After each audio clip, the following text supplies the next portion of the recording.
Estamos aqui no Lago de Olariz, aqui em Ponta Grossa. Nessa situação, esse acúmulo de água artificial está sendo usado como ornamento da cidade, como forma de lazer para as pessoas.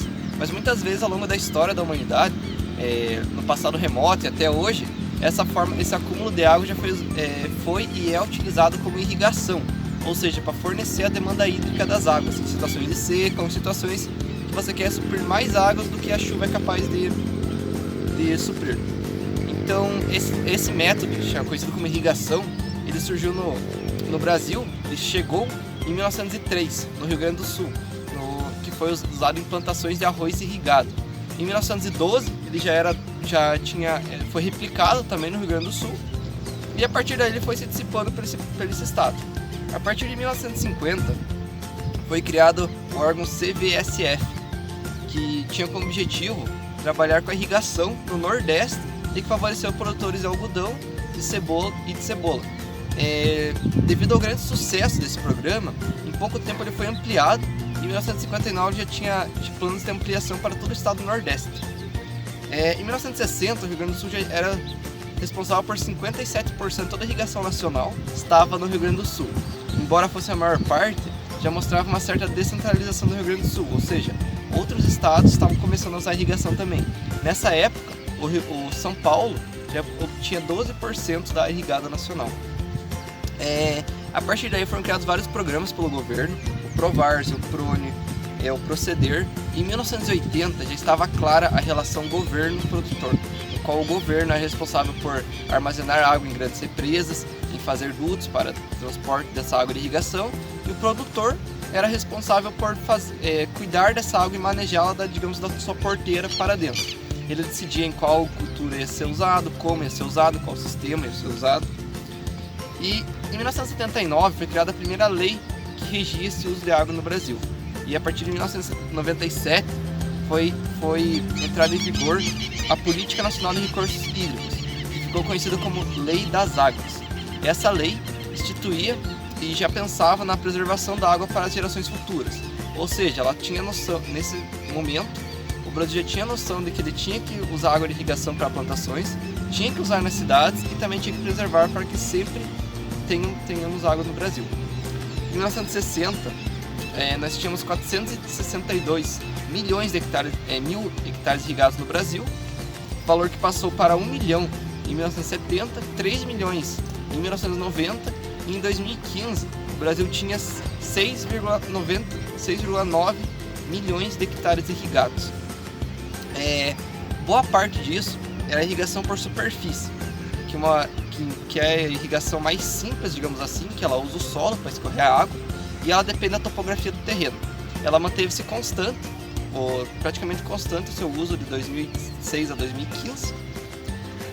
O tipo de aspersão, de irrigação conhecida como aspersão, no qual simula uma chuva sobre a plantação, ele cresceu 15% de 2006 até 2015. É o modo mais usado de irrigação no Brasil, era já em 2006 e ainda é em 2015. No entanto, ele cresceu 59%, o tipo de irrigação de aspersão conhecido como pivô central, no qual consegue irrigar um único sistema, irriga 20, 50 até 100 hectares, formando um círculo, uma irrigação em forma de círculo em volta de um eixo.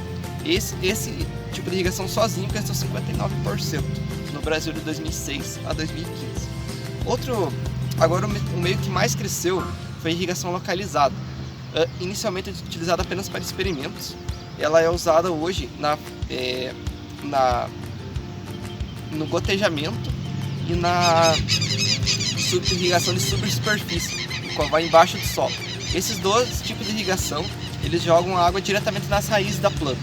E o meio de gotejamento se dissipou muito por ser conhecido como fertigação.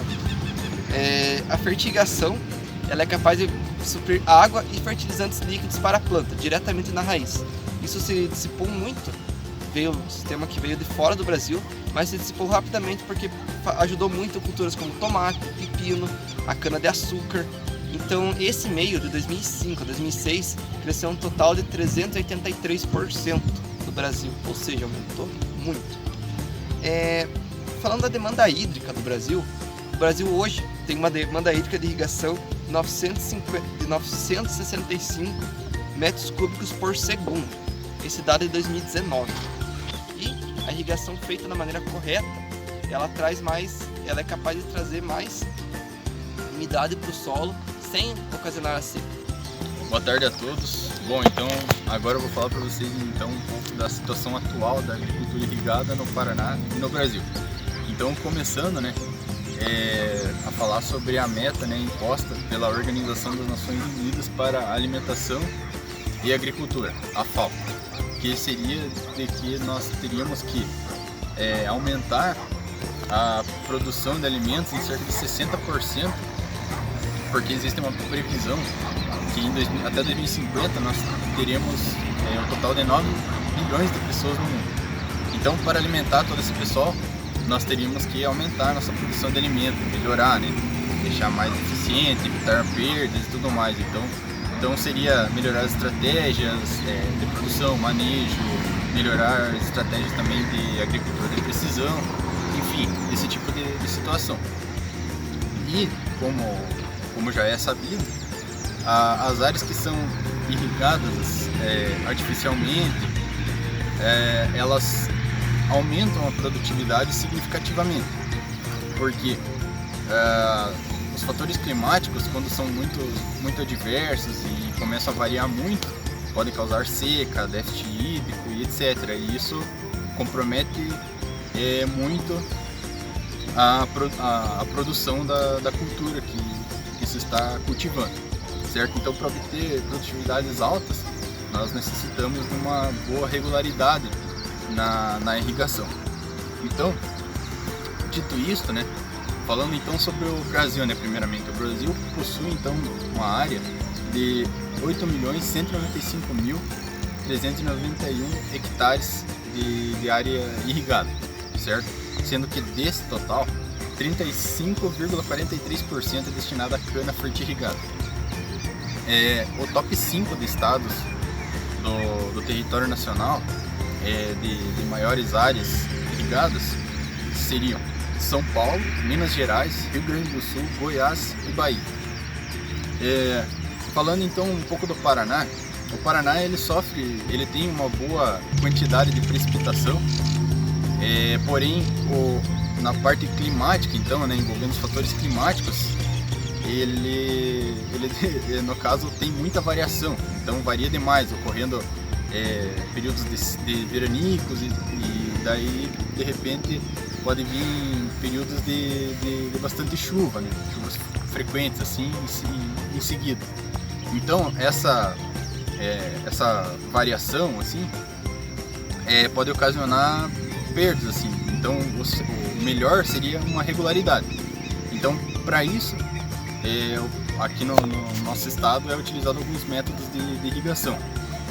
Os métodos mais utilizados são por aspersão, por superfície, método de irrigação localizado e também de rega manual.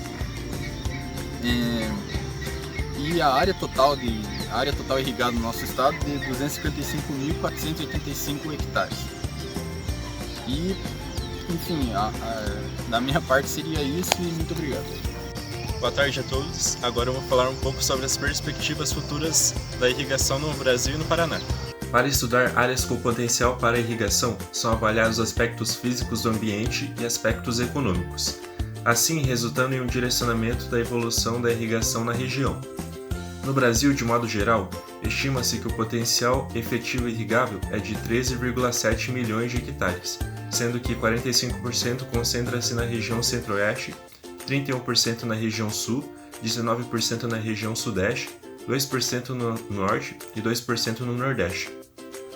Os estados que mais se destacam com maior potencial para irrigação são a Bahia, Mato Grosso do Sul, Goiás, Minas Gerais, São Paulo, Santa Catarina e Rio Grande do Sul.